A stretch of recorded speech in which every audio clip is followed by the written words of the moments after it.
How to convert my Facebook profile into a page. Hello guys, this is Atticus and welcome back to another tutorial video.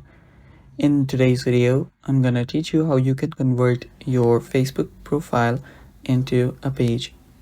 So before we begin, if you guys are new to our channel, head down below and hit the subscribe button so you don't miss out on our future videos.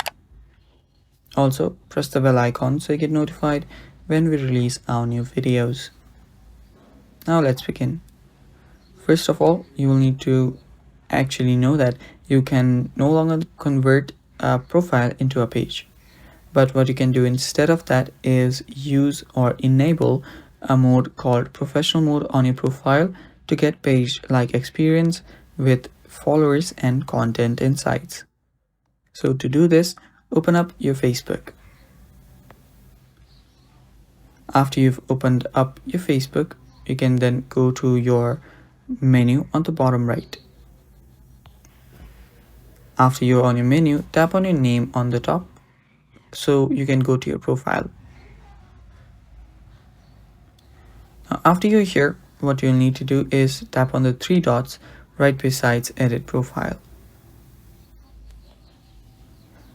Now, if your profile is locked, you'll simply need to unlock your profile since a professional page cannot be locked.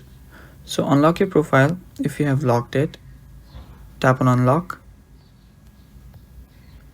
then tap on unlock your profile again. After you pressed on it, there you can see my now profile is unlocked. You can refresh it quite a few times and wait for a while, and after that again go to the three dots. Now after you've done that, you can scroll down right here and there you'll find an option that says turn on professional mode.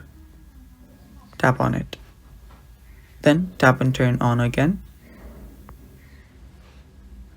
Now your professional mode is turning on and there you can see what you can do on your professional mode. So as you can see, you can define your audience and stuff. You can choose your default audience. Keep on pressing next until you get to the end. And yeah, you can go through and read through all of that as well. Now you can change your profile frame as well, stuff like that. And with that, you've just created your professional page or professional account in your Facebook. You'll also get a dashboard in your profile. It can take some time to load, but after some time you'll get a dashboard as well. And that's basically it. Thanks for watching. Stay tuned for more and bye-bye.